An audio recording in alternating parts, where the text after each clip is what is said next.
Comforter, Spirit of truth, who art everywhere and fillest all things, treasury of blessings, and giver of life, come and abide in us, and cleanse us from every impurity,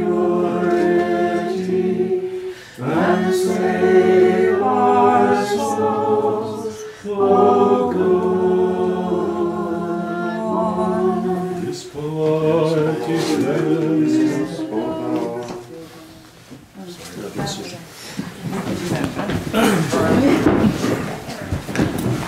So I see you all braved the storm and the snow. Blizzard of tea. Yes. Well, I was really hoping we were going to get some snow.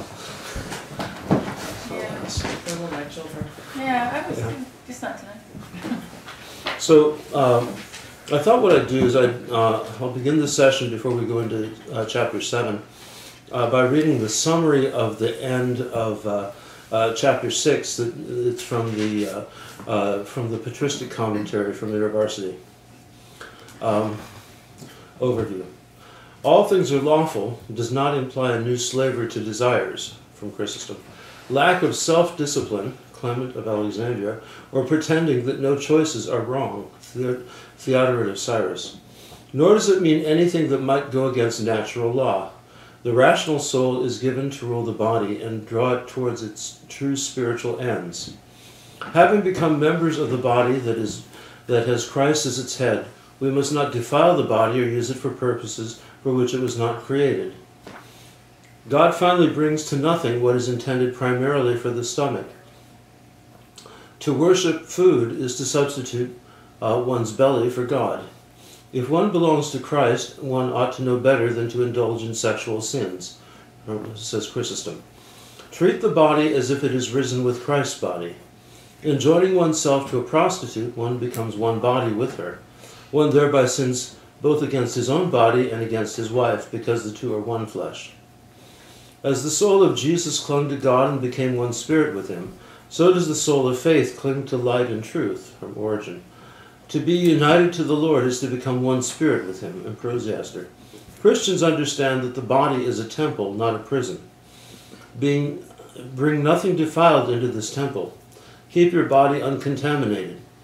The fornicator not only defiles his entire body, sinning against his own body and against his soul, but also compounds the sins of others.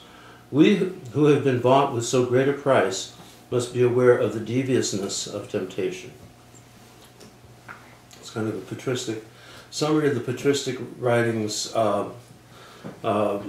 comments on these last verses, 6, 12 through 20.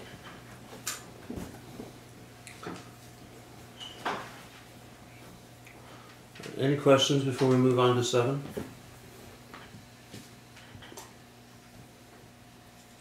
Okay.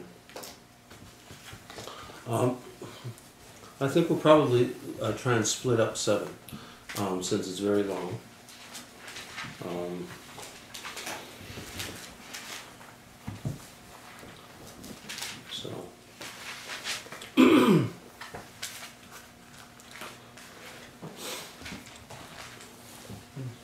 Chapter 7, verse 1.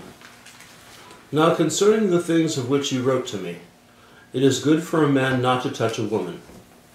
Nevertheless, because of sexual immorality, let each man have his own wife, and let each woman have her own husband. Let the husband render to his wife the affection due her, and likewise also the wife to her husband.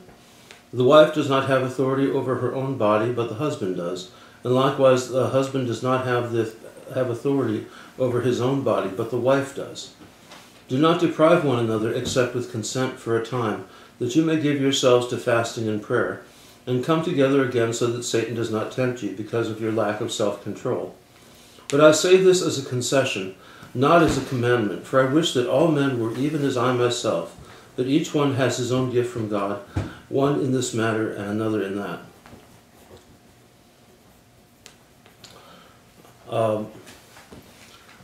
It's very this teaching is very important. I think I mentioned last time, in fact I'm sure I mentioned last time, that one of the biggest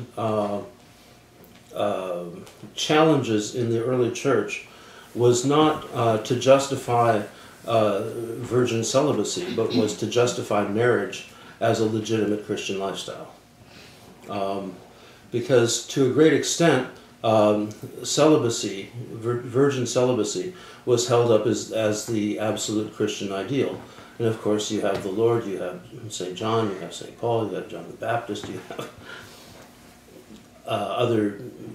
many other major figures who were examples of celibacy as embraced as the means of, or a means of expressing one's devotion to God and living the life in Christ. And so St. Paul's teaching here about marriage, I think, is something very important.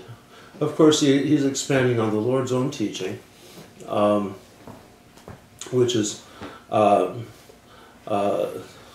which, if you remember Peter's reaction to what the Lord said, he said, well, maybe it's better then that we don't marry.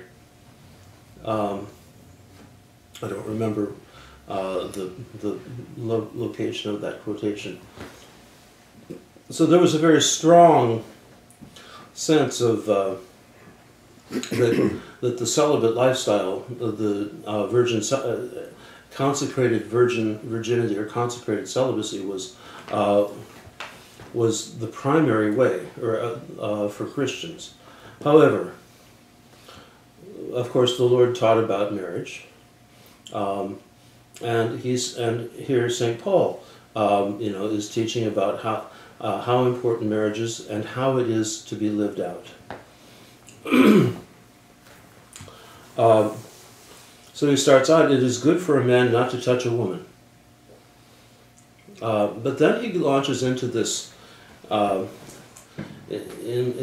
his discourse, in which what's very interesting is, especially for the time, is the absolute mutuality that he is teaching. It's not just the man should do this and shouldn't do this, and the man should do this and shouldn't do that and do this, but the man should do this and the woman likewise. The man should do this and the woman likewise. So it's a teaching of that's based on a sense of mutuality and equality. This was a very radical teaching in both within Judaism as well as in the time of the Roman Empire, in which equality between men and women was not really even a thought. So he says, nevertheless, because of sexual immorality, let each man have his own wife, and let each woman have her own husband. Let the husband render to his wife the affection due her, and likewise also the wife to her husband. The wife does not have authority over her own body, but the husband does, and likewise the husband does not have authority over his own body, but the wife does. That's a really remarkable teaching in the context, and I think it's a basic principle of the Christian teaching of marriage, that it's all about absolute mutuality. It's not about domination. It's not about subjection. It's about mutuality.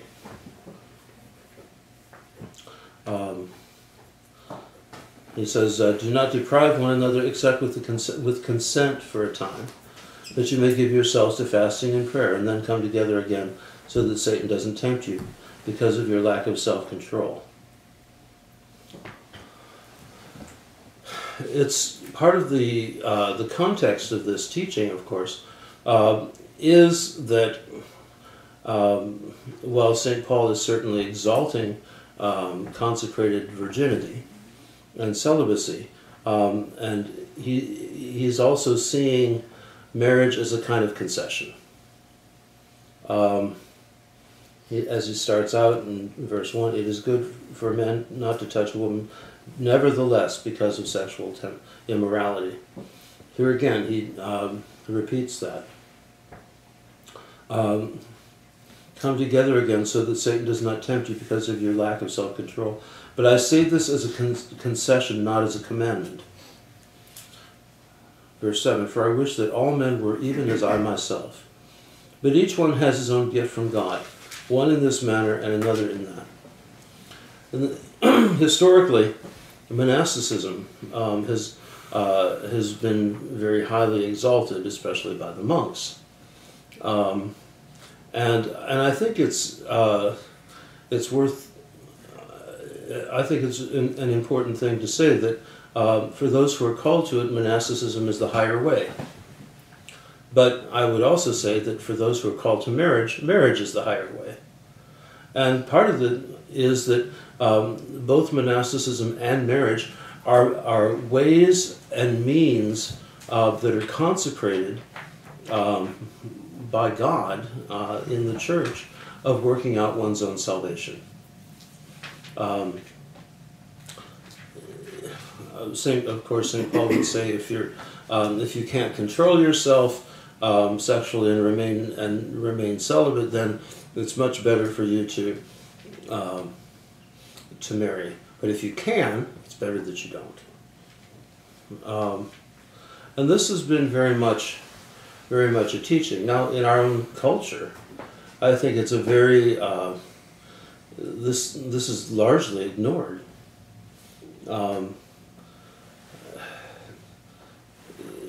We have, we no longer even have a culture of monogamy, but serial monogamy. So often, with so much divorce and so much remarriage. And I think it's really important to understand too. But we'll get into this a little bit later about the Orthodox Church's teaching on divorce. There are those who want to say, oh well, the Orthodox Church allows you 3 marriages, but not 4. Well, that was those canons and that approach was written not in terms of divorce, but in terms of being widowed. And in fact, the Lord's teaching on divorce and remarriage remains the canon of the teaching of the Church. Now, what does it mean to have the canon?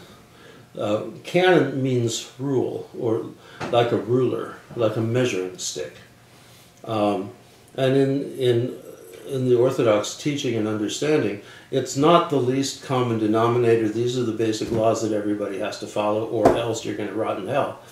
But rather, this is the ideal, and the ideal is usually held very, very high, or the bar is set very, very high. So we're constantly striving, and failing, but still constantly striving for the ideal. And what that does in our spiritual life is, instead of thinking, well, I've done this, this, this, and this, and I can check off my list, and therefore, as one guy I know he was a bishop in the Evangelical Orthodox Church, which was a group of Protestants who found orthodoxy. And he said that when I was in that, I knew that I was in the 99th percentile of being a Christian. I had my quiet time. I read my Bible. I did my sermons. I evangelized. I went toward it. I did all of these things. I was at the 99th percentile. And almost at the 100th. Lots of humility there. But then he said, and when I became Orthodox, I realized I was barely at the first.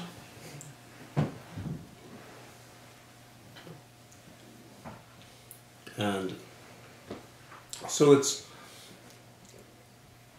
I don't think we can really think of what it would be like as Orthodox Christians to be able to say, oh, I'm at the 99th percentile of spirituality. I mean, that would mean you're essentially deified with Christ and his mother and sitting on the throne with them in heaven, you know. And that's the 99th percentile, you know. Anything short of that is short of that in a major way. So the teaching on marriage also falls into this same kind of thing. There's this absolute ideal that is put forth as what should be striven for, and even if we fall short, we need to keep striving. And where would that striving be? In greater and greater mutuality, in greater and greater sense of unity of life and unity of being.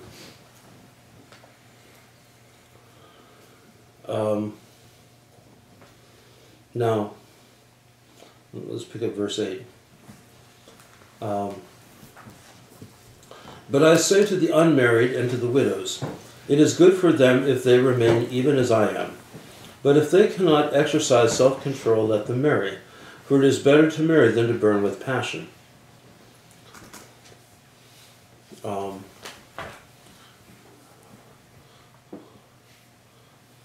was verse 9.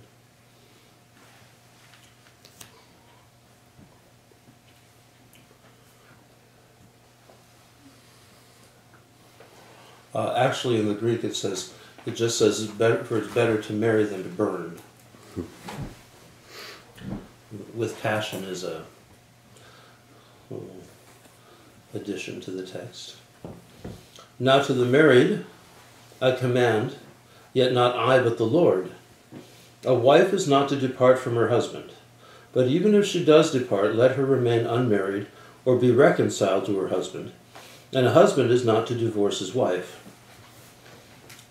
This is directly the Lord's teaching on divorce. But to the rest I, not the Lord, say, if any brother has a wife who does not believe, and she is willing to live with him, let him not divorce her. And a woman who has a husband who does not believe, if he is willing to live with her, let her not divorce him. For the unbelieving husband is sanctified by the wife, and the unbelieving wife is sanctified by the husband. Otherwise your children would be unclean, but now they are holy. But if the unbeliever departs, let him depart. A brother or sister is not under bondage in such cases, but God has called us to peace. For how do you know, O wife, whether you will save your husband? Or how do you know, O husband, whether you will save your wife? But God has distributed to each one as the Lord has called each one, so let him walk. And so I ordain in all the churches.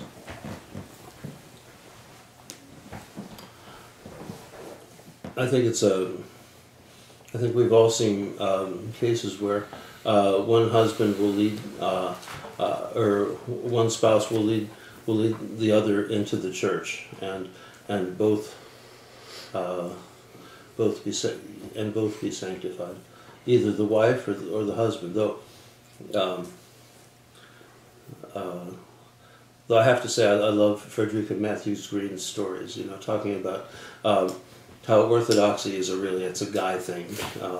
It's the great challenge. To be all you can be as a Christian, the ultimate challenge for Christianity, and therefore really appeals to men. But and then the guy finds it and goes home and tells his wife, and she's horrified, and looks at the fasting rules and looks at all of this other stuff. But eventually, she's dragged kicking and screaming into the church, and then becomes more pious than him.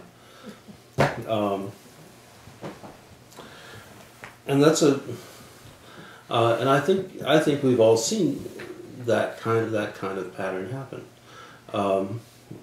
Sometimes it's the wife that leads the husband into the church. But but in Orthodoxy in America, I think it's usually the other way around. Is my guess. I also love it when she has a quote that the Russian Orthodox Church is the only church that needs to write in a bass part. Because that's the only church of any kind that needs to write in it. Anyway. I don't understand. What don't you understand? I don't understand writing in the bass part. I didn't either. Oh. Because I think in terms of Russian ecclesiastical music, this is where you have double basses and low basses. And Meaning that actually what she was referring to is that in most Protestant churches there are almost no men left. Yeah. And so there's no need for them to write in a bass part on their music because there are no men to sing bass. Is this true? Yeah. Oh, okay. Yeah. But I have to add that I think only a Russian voice can be a real bass. You have not heard the Bulgarians. Well, they're close to that.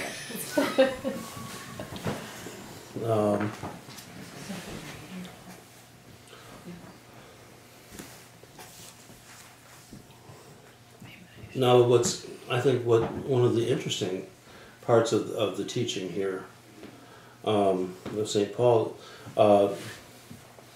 about if the believing spouse or if the unbelieving spouse consents to live with the believer, then they should stay together. But if the unbeliever wants to leave, they should go. They can go. And that's very interesting. It's almost a sanctioning of divorce. However, that's always within the rule of the Lord's teaching that the believing spouse who has been left behind by the non-believer should remain celibate.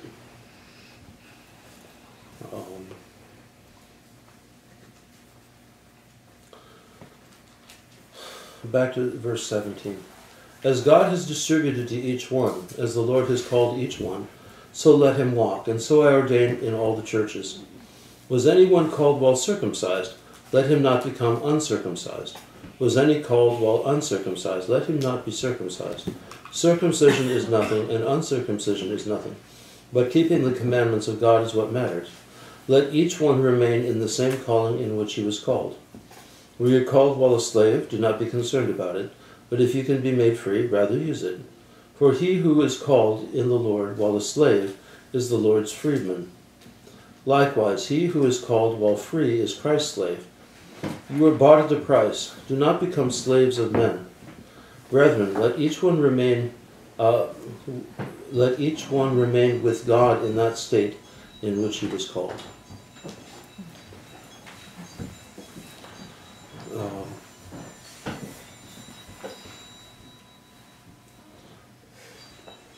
This is, I think, one of the things that's particularly interesting in relation to this this passage is Paul is in direct conflict with the Judaizing group within the church, which was demanding that all who wished to join the church and be baptized would be circumcised. In other words, would take on the old covenant. And he's saying it is nothing. If you came in while you were uncircumcised, don't get circumcised. Don't become a Jew. You don't have to become a Jew in order to become a Christian. This was very radical teaching at the time.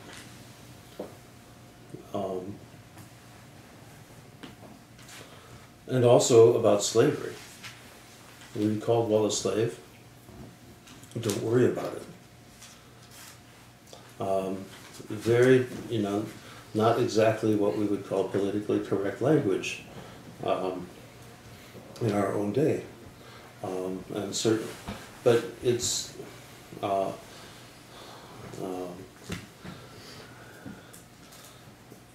but what's important, and that he points out, is that he says, if you're called while a slave, don't worry about it, for you are the Lord's freeman. In other words, the state of earthly captivity doesn't really matter if one is inwardly spiritually free. Just like the state of external freedom doesn't matter if one is inwardly bound by one's passions and by one's sins.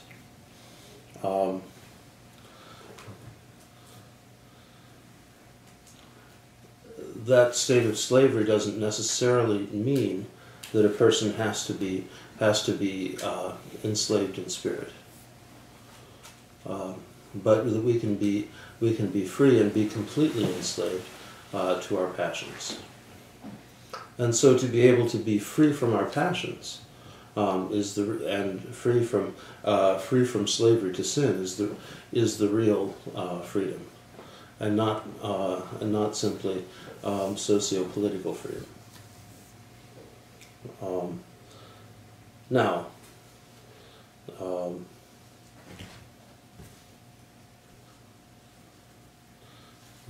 he says, for likewise he who is called while free is Christ's slave. And here's the core of it. You were bought at a price. Do not become slaves of men. Brethren, let each one remain with God in that state in which he was called. He's not talking about do not become slaves of men in the sense of having to selling yourself into slavery or that kind of thing. It's having that inward freedom of the spirit, which is the key. No. What kind of questions? Comments? I have a stupid comment.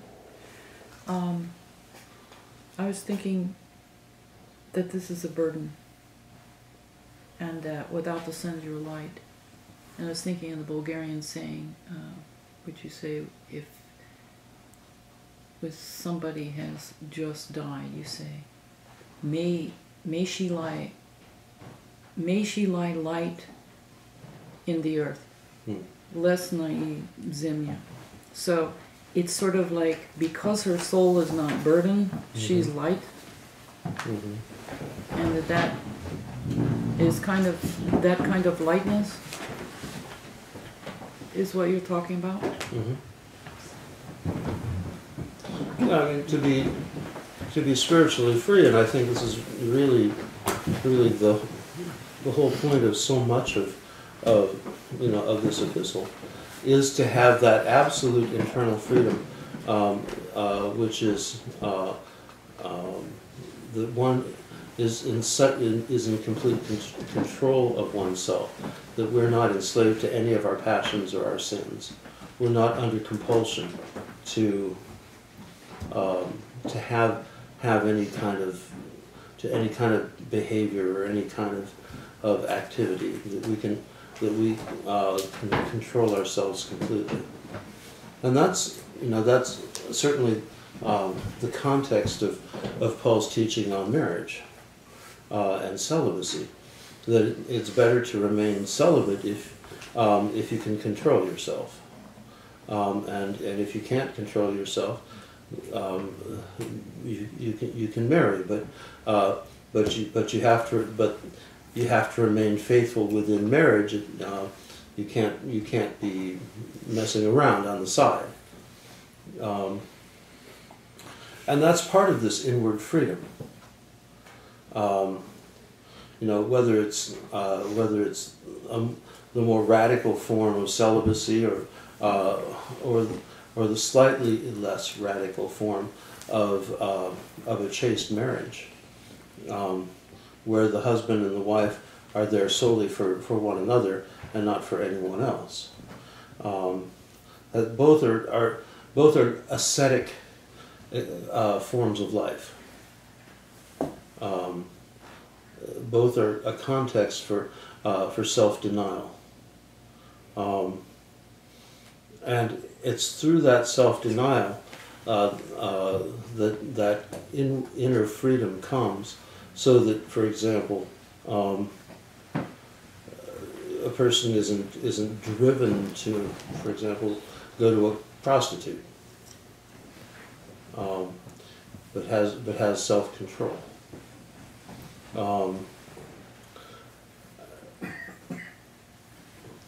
Does that make sense? Mm-hmm. I was thinking of sin as a servitude and a burden. Mm-hmm. There's another thing, and it's more pronounced, I think, in the Slavonic. You Mm-hmm. refer to someone as Rab Božji, Mm-hmm. servant, Slave. but slave Slave of God. slave of God. But it's a servitude that's freely given Mm-hmm. without giving up your free will. Mm-hmm. And whether you're serving in the monastic rank or you're serving in the married rank, Mm-hmm. it's all to the glory of God, freely given. Mm-hmm. Yeah, in the Greek it's doulos to theou, with the same meaning, slave rather than just servant. Yeah.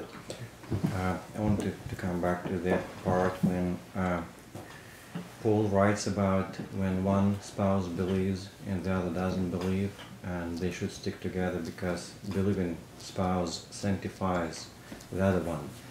It sounds like a goal or a certain or a consequence of that they stick together. And the other one mentioned was that actually children are whole because of that. Mm-hmm. But then Paul goes further, saying that if unbelieving spouse wants to depart, Mm-hmm. let him or her depart. But children sounds like they are disappearing from the view.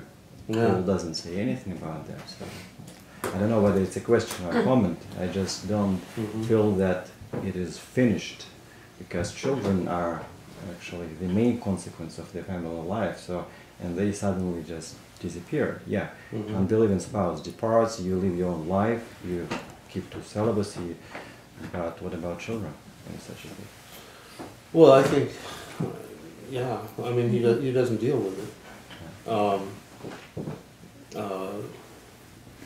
I think certainly whenever there's a break in a marriage, whether it's believers or for whatever reason, the children are always the victims, and always suffer as a result.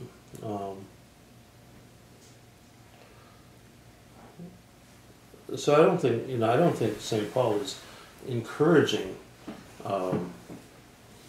non-believers to divorce their believing spouses, but rather that if that does happen in a marriage, then he's encouraging the believer to let them go. There's a lot of areas he doesn't deal with, and their children is one of them. But referring back to the section where he talks about a slave will remain a slave, even but being free inside, that made me think of the vast example of the Soviet Union during the Soviet period. And I remember something I will never forget, hearing Father Vitaly Borovoy, a priest of the Russian Orthodox Church during the Soviet period, speaking in Vancouver and describing in a really remarkable short talk about how the church came to the position it did of supporting or accepting the state. And he said these words: "We suffered greatly trying to decide what to do. Should we oppose the state and become martyrs?" But he said, in the end, we decided to accept our Soviet citizenship and do what we could inside. And one hierarch who came to London in the period of the peace movement, and spoke to Bishop Basil, actually, who told me this. And Bishop Basil, who was still Father Vladimir Rudzianko at the time, asked him, what are you able to do? What is happening in the church today? And he said, the liturgy. That's all we can do, the liturgy. But actually, that was everything. So in a way, perhaps that's a real example, because for the church, they really were in a position of a kind of slavery to the state. But within they were spiritually free.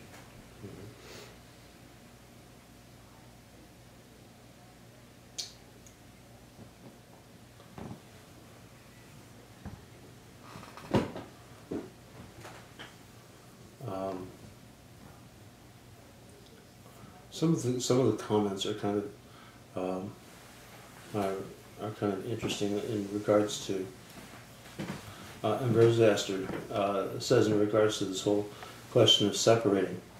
A woman may not marry if she has left her husband because of fornication or apostasy, if he wishes to have sexual relations with her. But if the husband turns away from the faith or desires to have extramarital sexual relations, the wife may neither marry another nor return to him. The husband should not divorce his wife, but one should add the clause except for fornication. Who's this again? That was Ambrosiaster. He also writes, Paul says this in the case of when a husband is an unbeliever.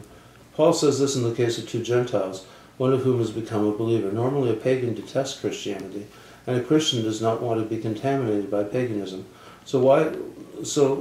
Which is why Paul says that if they're happy to stay together, they should continue to do so.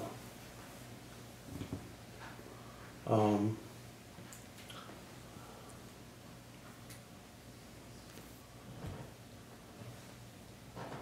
want to read the summary on 17 through 24. Overview. Outward circumstances do not stand in the way of one's becoming holy. Paul's rule is that believers are to follow the life the Lord has assigned to them. Paul works this out in terms not only of marriage, but also of circumcision and economic circumstance. Whether persons are married or single, or of high or lowly status, they are to remain in the state in which they were called.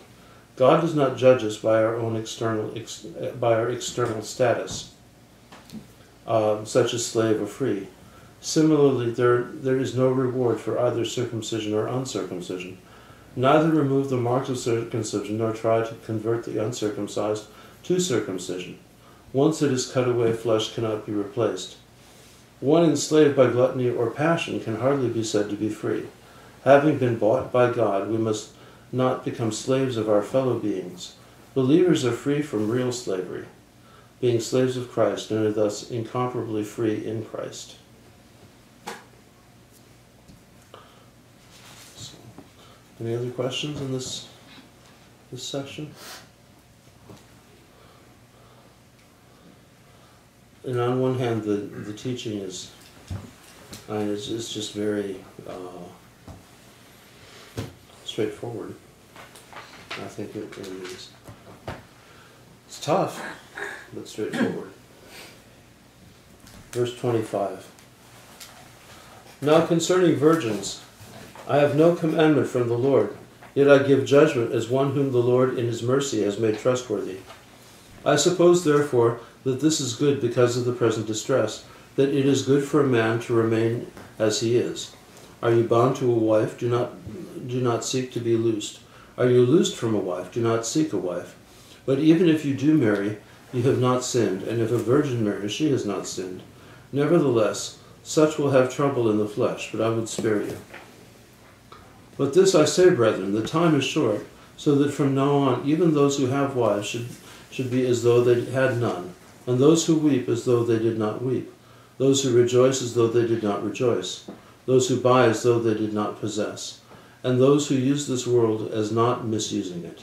For the form of this world is passing away. I want you to be without care. He who is unmarried cares for the things of the Lord, how he may please the Lord. But he who is married cares about the things of the world, how he may please his wife. There is a difference between a wife and a virgin. The unmarried woman cares about the things of the Lord, that she may be holy both in body and in spirit. But she who is married cares about the things of the world, how she may please her husband. And this I say for your own profit, not that I may put a leash on you, but for what is proper, and that you may serve the Lord without distraction. But if any man thinks he is behaving improperly toward his virgin, if she is past the flower of youth, and thus it must be, let him do what he wishes. He does not sin, let them marry. Nevertheless, he who stands steadfast in his heart, having no necessity, but has power over his own will, and is so determined in his heart that he will keep his virgin, does well. So then he who gives her in marriage does well, but he who does not give her in marriage does better. A wife is bound by law as long as her husband lives, but if her husband dies, she is at liberty to be married to whom she wishes, only in the Lord.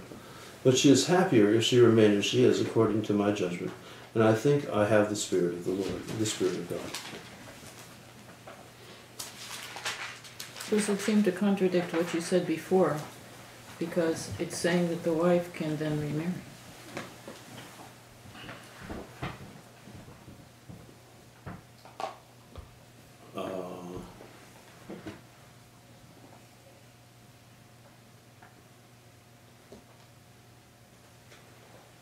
Where If she do you see marries that? in the Lord.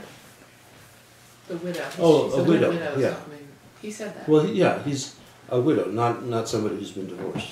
Okay. Right. Yeah, that's acceptable, and always has been within the life of the church.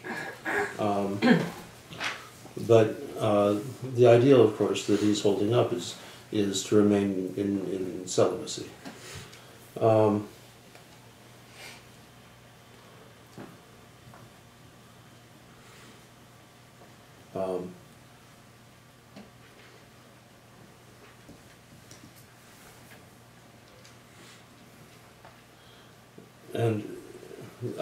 And verse 28 is interesting. But even if you do marry, you have not sinned. And if a virgin marries, she has not sinned. Nevertheless, such will have trouble in the flesh, but I would spare you.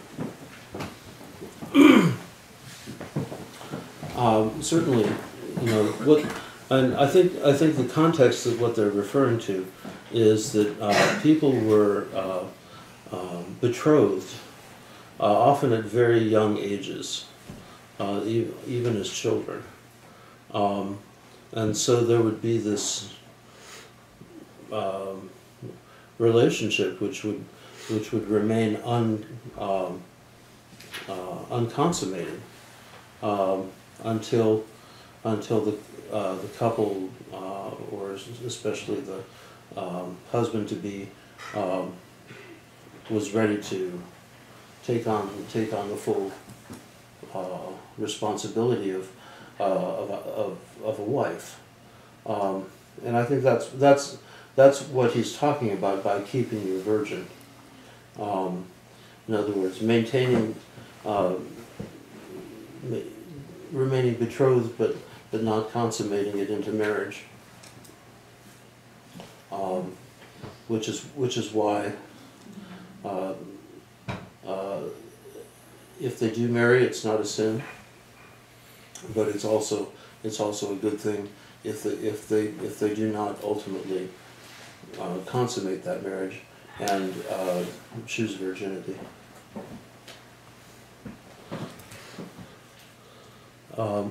Now, this teaching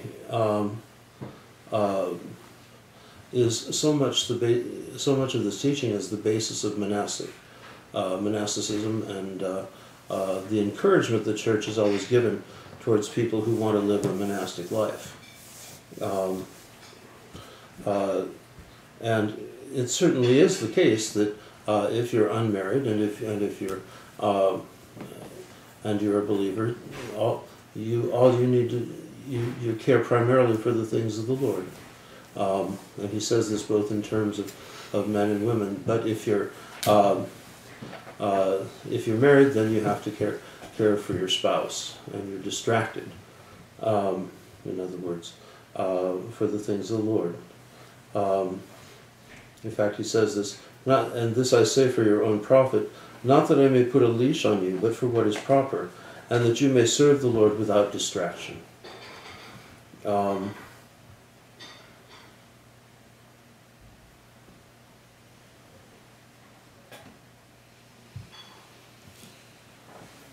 Okay, questions? The second part of verse 28, nevertheless such will have trouble in the flesh, but I will spare you. Mm-hmm. What does it mean? I just looked at the Russian version, and the Russian version, instead of "but I will spare you," says, "but I'm sorry about you. yeah, I'm sorry about you. I have pity on you." What is the meaning of it? Huh. I'm lost.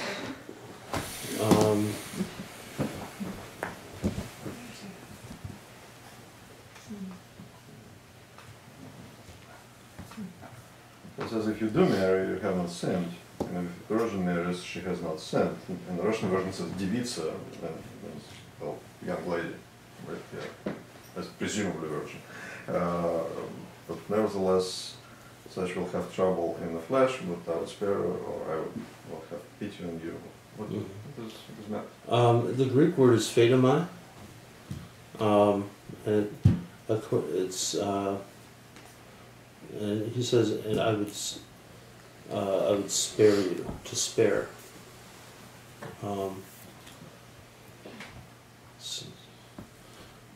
Let's look at what the fathers say.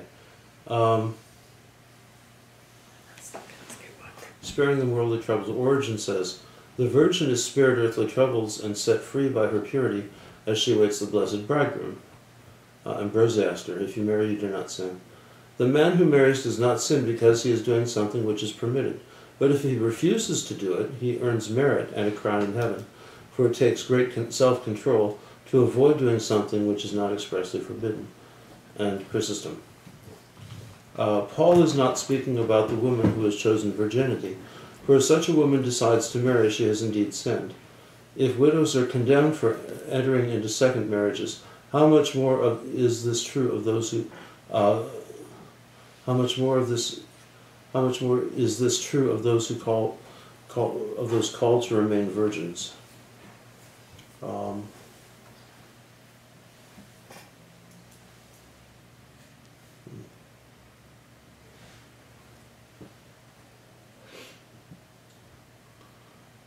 In other words, they don't say anything about it.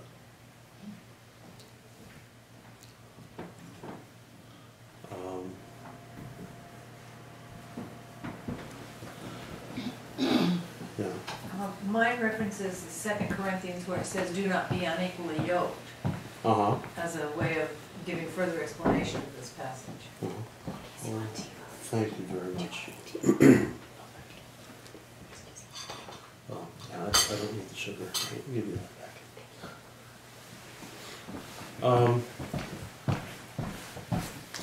I think ultimately what it means is that St. Paul is exalting virginity, and he would spare those who do not choose that virginity because they would have trouble. They'll have troubles in the flesh. In other words, in worldly troubles, and he would spare them from that by encouraging them to choose virginity. What does sparing mean? What is the meaning of that he was sparing? That they wouldn't have to undergo that. That they would be. How would Like protect them from it, yeah. the trouble stuff. From the troubles. Mm-hmm. Right. But I'm sorry, I'm still lost. To spare someone How from something is to protect them. would he have power to protect them? Well, maybe that's the Russian interpretation that he would pity them. But what does it mean? I mean, I What's think the he's trying to word? say, by Cathedral. saying this, I'm trying to spare you the trouble of, by encouraging you not to marry, trying to Help you not. I'm trying to help you not have these troubles. What's the Saying precise word? Zhao? I need somebody who has better facility in Russian than I. Could there be confusion between жалеть and жаловать? Shallow, which is Żałować jak Absolutely different from Sorry this. or pity. Yeah. It's Yeah. either one or the other. You're right. Yeah, that's a good point. Mm-hmm.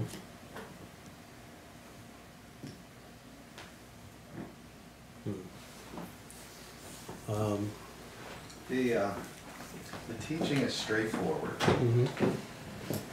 and you discuss the aspect of this being an ideal goal that people should aim for, and yet there's tons of people who have not achieved this goal. In some cases, it's ancient history. In some cases, it's people that we have to relate to because they're in our families and other situations. Seems like different churches have different lines that they like to draw in the sand that says, well, this far and no further. Mm-hmm. My brother lost his ordination in a independent Protestant church because he refused to perform second marriages for people, for Christians who had been married as Christians, and then that went sour, and now they wanted to try again. Mm-hmm. And so it seems like the tough part is, what do you do when you don't meet the ideal? Or how do you relate to people who don't meet the ideal? In chapter 6, there was the guy who went way over the line, Mm-hmm. and they said, hey, don't even treat him like a Christian anymore. So do you have any comments you'd like to make about how you relate to yourself and other people who don't meet the ideal? Well, I think, and this is where pastoral discernment comes in. In the Orthodox Church, if a person is divorced and wants to marry a second time, they have to get the bishop's blessing. And the bishop can give it or not give it.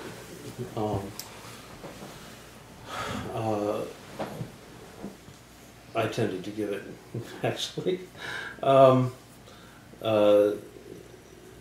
Simply out of pastoral concern, to try and keep people within the church, because nowadays if you don't get if the bishop says no, you just either go to another church or go to another bishop, or just say to heck with the whole thing, I'm going to do what I want. It was a little bit different situation earlier on, where people didn't have such choices. One of the things that I think that we've become too lax in that, although that laxness, that economia, as it's called in technical language, has actually become the norm. And that's pretty much across the entire body of the church. It's very interesting. There was a Pan-Orthodox Council held in 1923. It was convened by the Patriarch of Constantinople. It was actually convened in order to condemn the Russian Council of 1917, but also to discuss the discipline of clergy marriage and remarriage.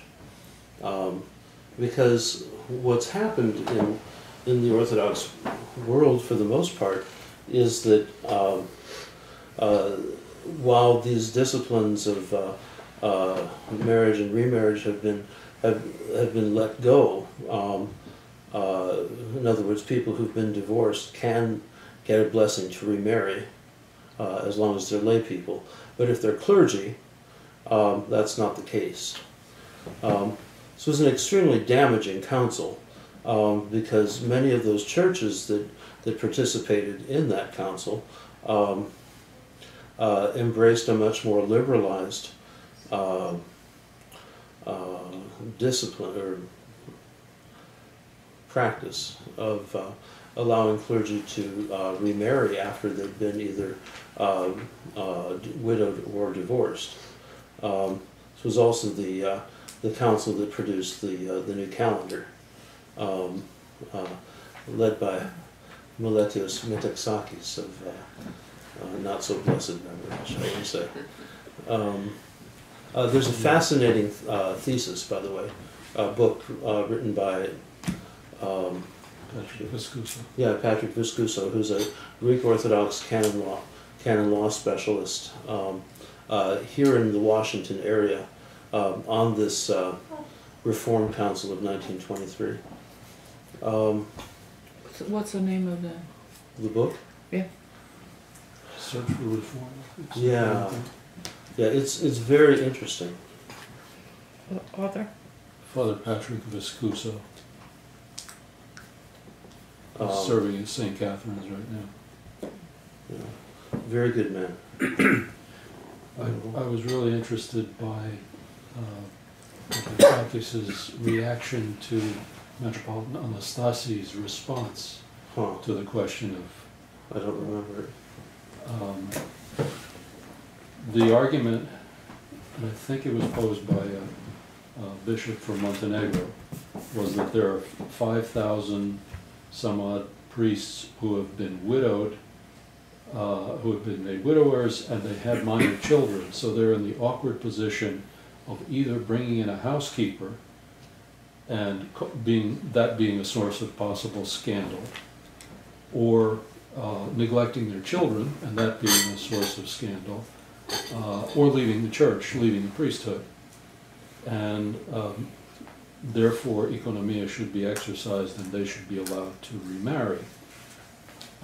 Metropolitan Anastasi said, you're talking about 5,000 people, but if we negate one canon, what is to prevent millions of believers from saying, well, if one canon can be negated, any canon can be negated? Mm-hmm. And he walked out on the council. He went back to Russia.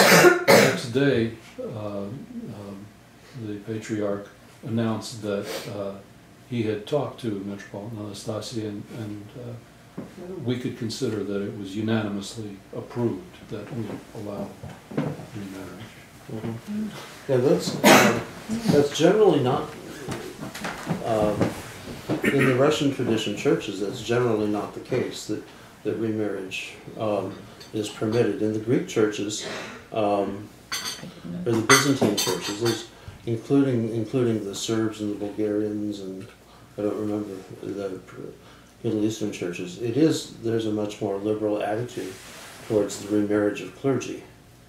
And of course, there's a very liberal attitude towards the remarriage of laity. But I think what's really important for us to remember is that this is not just canon law. This is not just church teaching. It's the Lord's teaching. It's the Lord's teaching. Who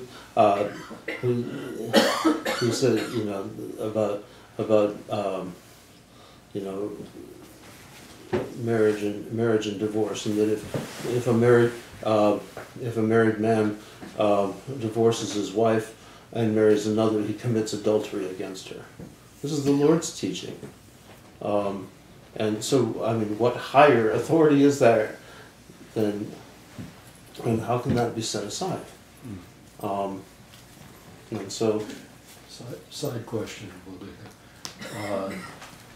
The right of second marriage. mm-hmm. When you give your blessing to someone who is divorced to remarry, do you ever provide them with a copy of the service that will be used? I think that would discourage a lot of people. Usually it won't discourage them enough so that they won't do something else. My own fallen, broken economia practice was basically if it was the first marriage for at least one of the couple, to go ahead and use the right of crowning. Mm-hmm.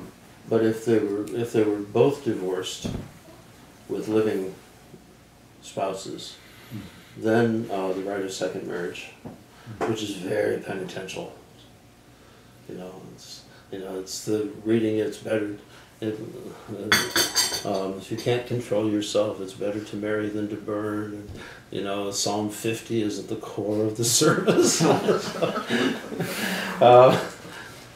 The fathers knew what they were doing when they put together the services, you know. But I think it's one of the biggest problems that the church faces, and that our society faces, is the disillusion of the family, and the prevalence of divorce and remarriage, or of people simply living together without any kind of blessing on their relationship, and but which usually also translates into no real commitment, and therefore no accountability for the relationship. When you're married in church, there's accountability for the relationship, right? Ultimately,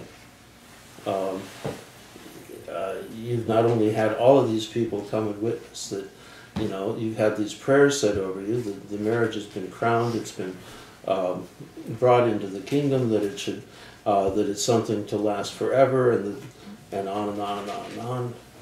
And that means essentially that you're accountable. You're accountable to bridesmen and groomsmen, who are not just there to look pretty, you know. They're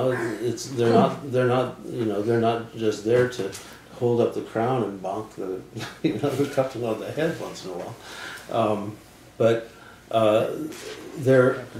Yeah. Oh, I did it once, and I couldn't hold it. It was too high, and I just. But probably good for him too. The marriage lasted.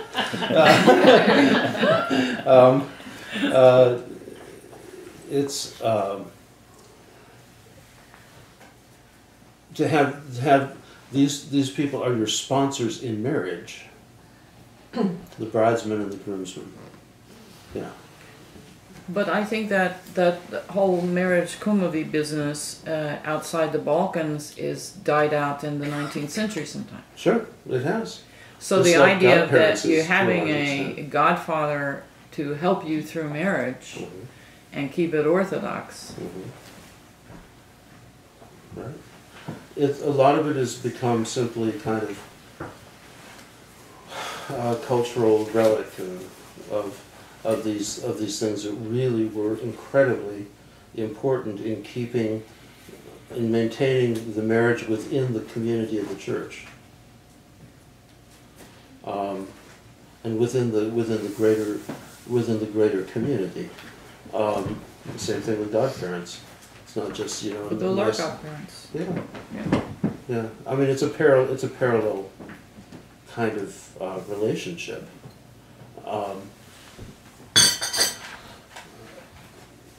You know, I think the other thing, and it's, you know, it's not brought out in this teaching, is, but in relation to marriage, it's within the community, and as St. Paul teaches elsewhere, it's an image of the whole community. It's an image of the church. It's an icon. It's a sacrament of the church. It's a sacramental presence of the church. In other words, to put it another way, everybody needs a sacramental community to which to belong. One either belongs in the exclusive relationship of marriage with one other person, or the inclusive relationship of a greater community in a monastery. Now, this, you know, St. Paul doesn't teach specifically about monasticism because it was only nascent at the time. In the communities of widows and virgins, that you can see from the text already existed. But everybody needs to belong to that sacramental community. And a marriage or family is one of those communities. And that's why it's also important to maintain that structure within the community of the church, that a parish is a community of sacramental communities. It's a community of families where the family is that unit which has been sanctified. The parish itself, people come and go. It's not a sacramental community in and of itself, but it's a community of sacramental communities, each of which manifests and reveals the unity of Christ in the church, in the union of husband and wife, which then is a fruitful union, bringing forth children, and just as the union of Christ in the church is a fruitful union, bringing forth spiritual children.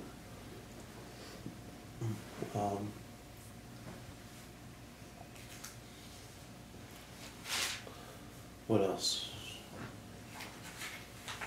Let me ask a sort of fundamental question in trying to absorb all this. If the ideal, as depicted here, is by Paul, is celibacy, and the husband and the wife is a distraction, then I have a problem with that. In that, husbands and wives are in fact can be an inspiration to God, to love, and love being, the highest value. So, how do we not get a negative perception of the distractions of husbands and wives and children who clearly are a distraction?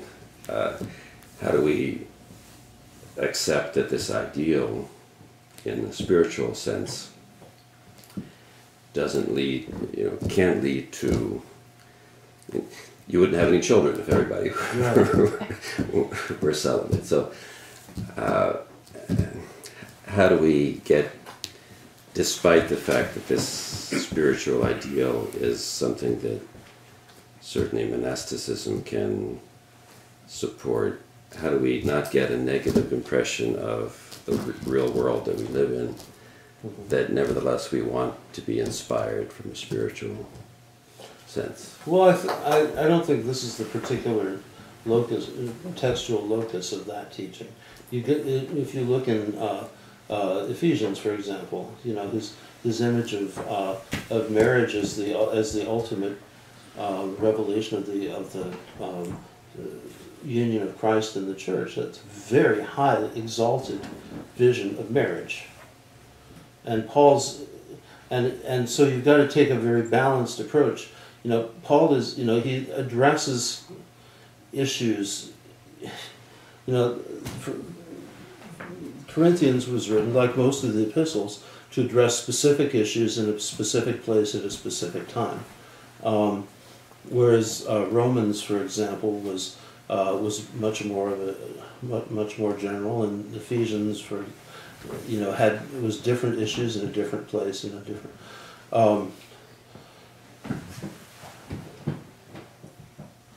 I think what he's he's directly responding to the Corinthians and their particular needs.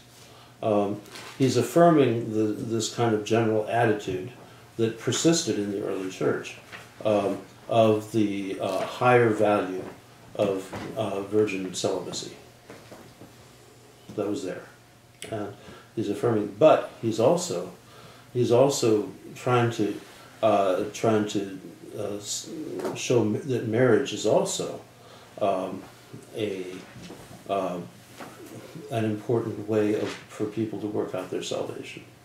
Now, in other epistles, he develops his ideas much further. But there's St. Paul's had a lot of bad press.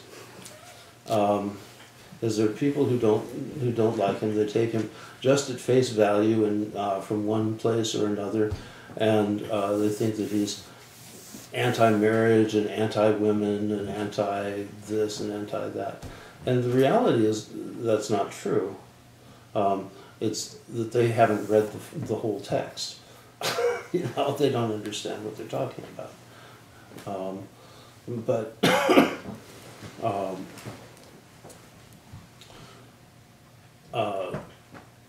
but I think one of the things that is very important also is that St. Paul is emphasizing an ascetic vision of life. Now, the Lord emphasized an ascetic vision of life. Orthodox Christianity is about an ascetic vision of life. That's what differentiates orthodoxy from non-orthodoxy. Because most non-orthodox church, the Protestants in particular, have definitively rejected asceticism.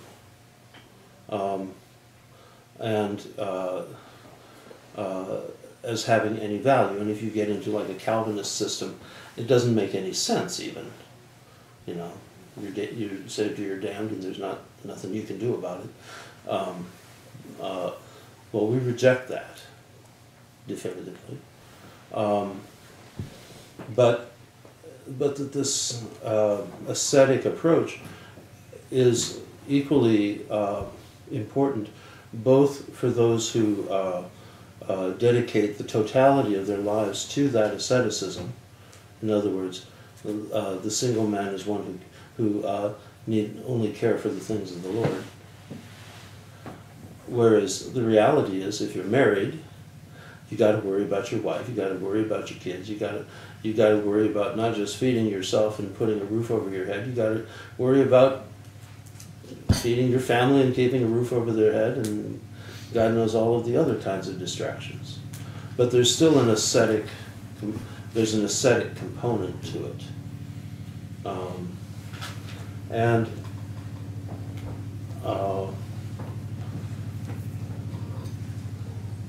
the world, those who would who reject this in favor of this kind of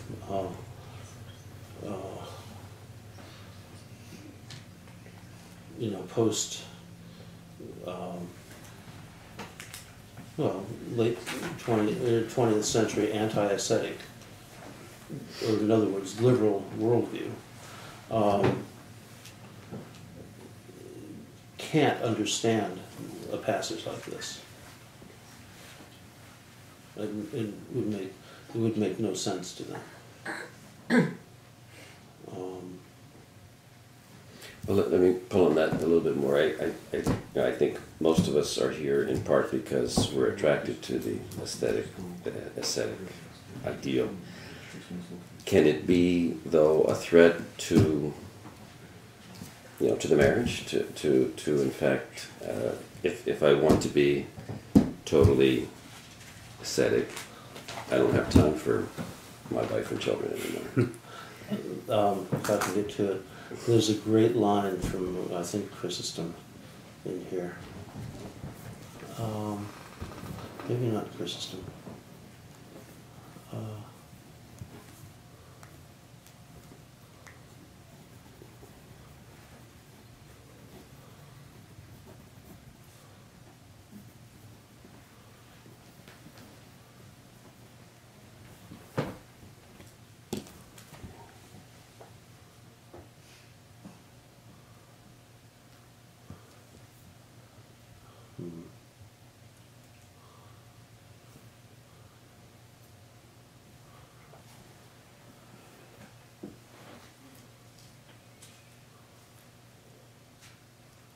Yeah.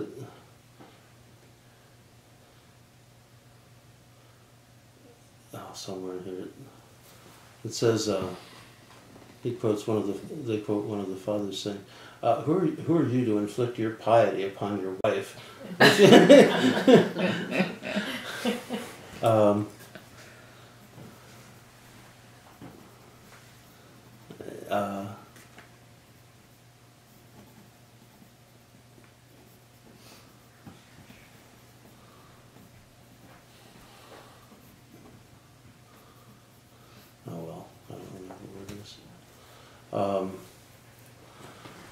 but basically that's it. Who are you to inflict your piety upon your wife? Remember, one of the things that he emphasizes is you should abstain together by mutual consent, and then come together by mutual consent. Now, that's a whole lot different from any kind of ideas of subjection or subjugation. It's all about mutual consent. And here again, St. Paul is very balanced in this teaching. It's about mutuality in the relationship of marriage.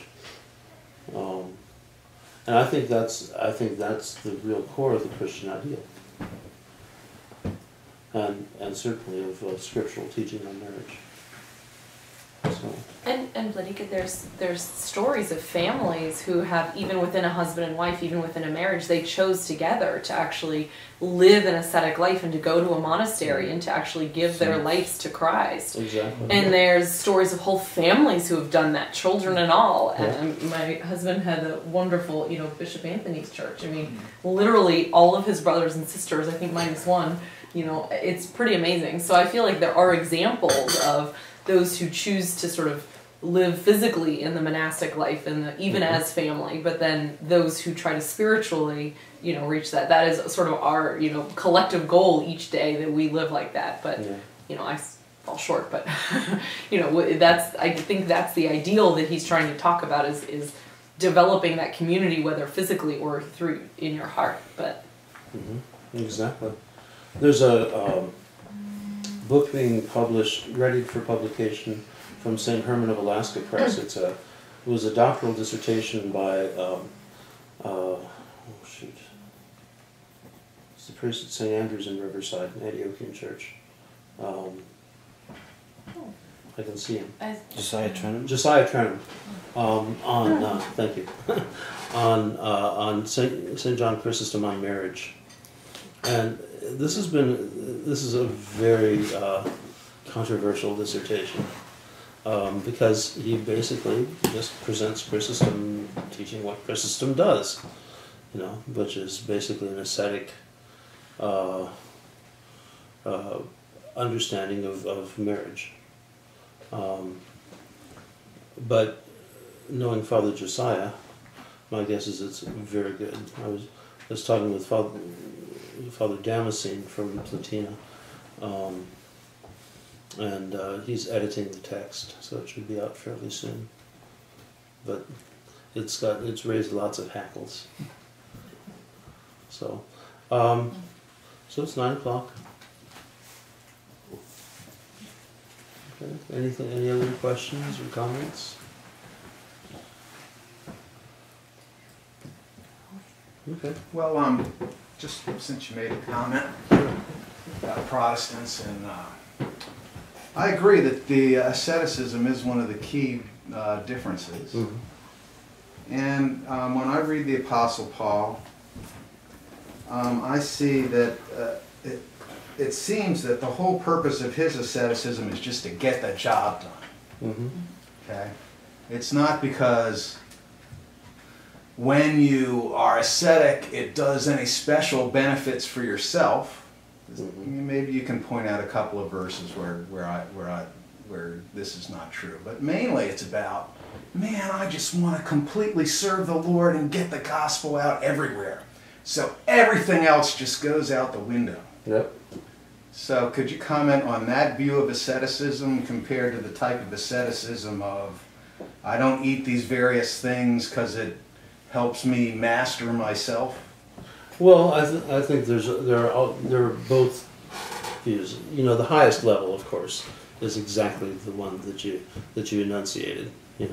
I want to do nothing but preach the gospel unhindered, and therefore I'm not going to let anything hinder me. I let it all go. Complete renunciation, complete detachment. That's the highest level of asceticism.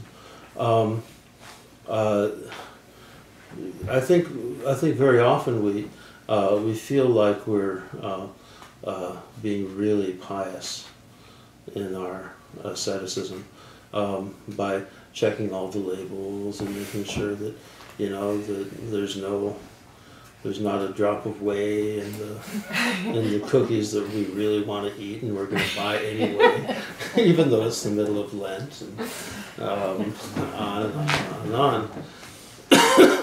And this is, you know, we all do what we do as much as we can. You know, each person.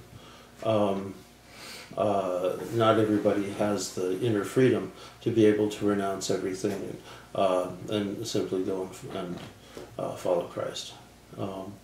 In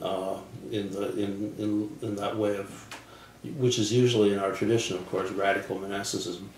It was basically liberal Protestantism, the development of liberal Protestantism in the end of the 19th century, because a lot of Protestantism started out very ascetic early on. But with the development of liberal Protestantism at the end of the 19th century, and into the 20th, when it just became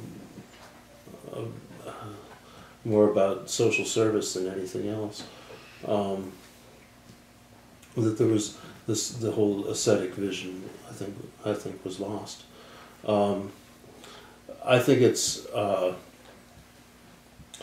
there, as St. Paul says, there is a certain value to learning how to master oneself, and there is a value that the church, and the church teaches this. There is a value to, you know, modifying our diet and doing various kinds of things and not doing other kinds of things at certain times of the year.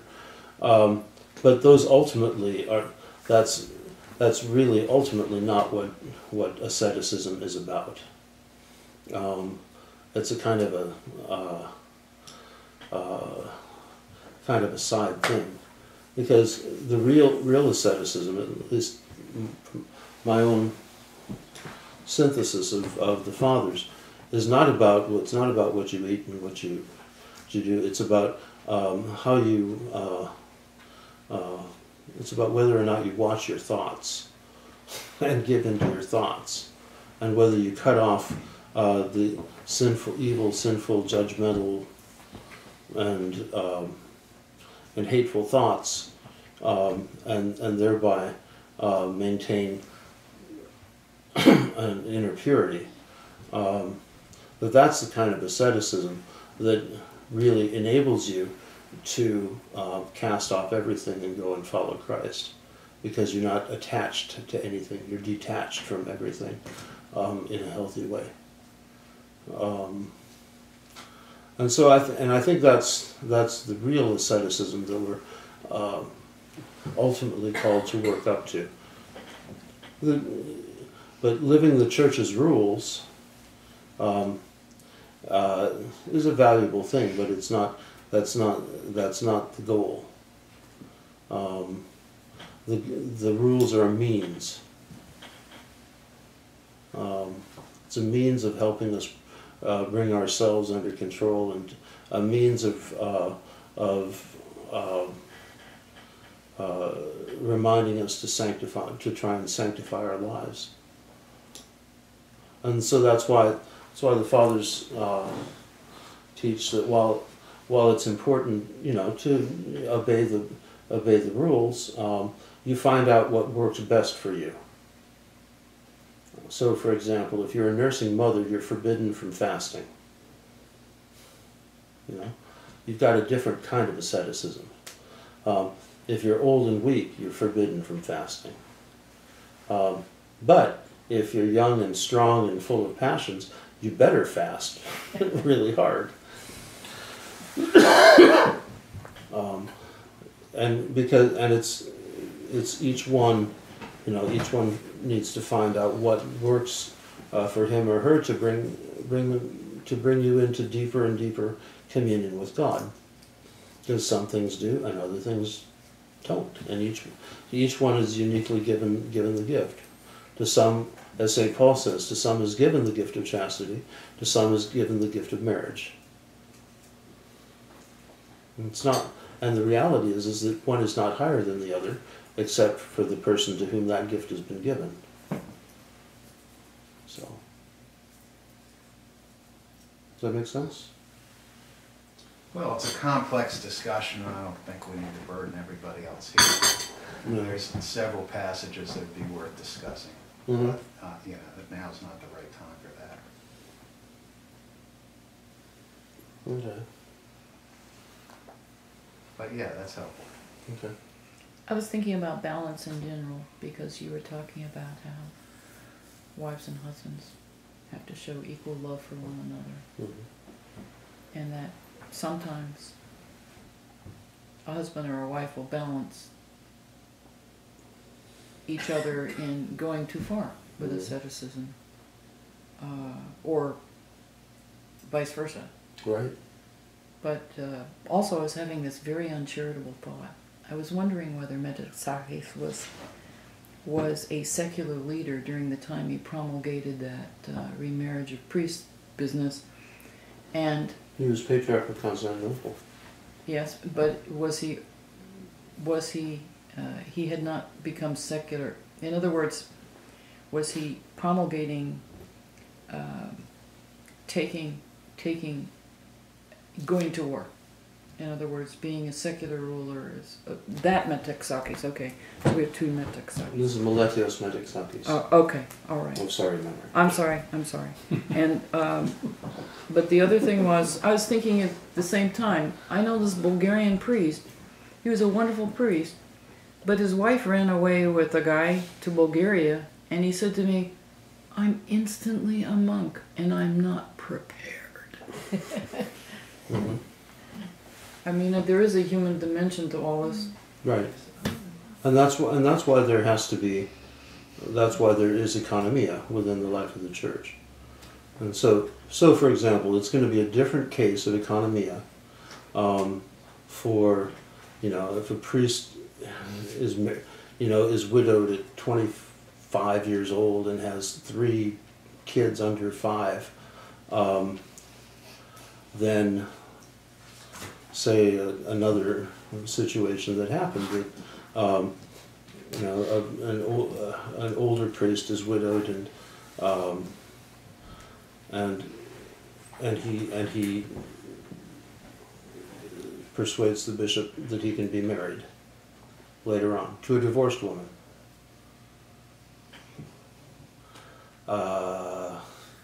Or chooses to divorce and then remarries. Yeah. Because we know another Bulgarian priest just like that. Yeah, and that's it's a for the one obviously, there's a much more for the young guy who's widowed with little kids, there's much more kind of motivation for authentic economia. For the sake of those, for the sake of the little kids, but also to preserve his vocation in the church. Whereas, some guy in his 50s or 60s who wants to divorce his wife and marry another woman, and he's supposed to be a priest. I'm afraid I wouldn't have much patience with that. But we need, but that's why it's not just, those kind of decisions are not just up to one bishop, it's usually up to a synod of bishops. So that if you have... Good point there. Yeah. Yeah. So... That's where the synod would come in, as opposed to, say, just one archdiocese. Well, archdiocesan bishop by himself. Right, the bishop by himself. Thank you so much, Vladimir. Thank you.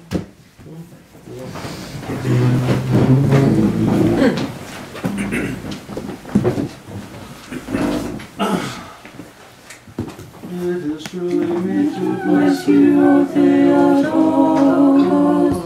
ever blessed and most pure, and the Mother of our God, more honorable than the cherubim, and beyond compare than the seraphim. Without defilement you gave birth to God the Word, to Jesus, we magnify you.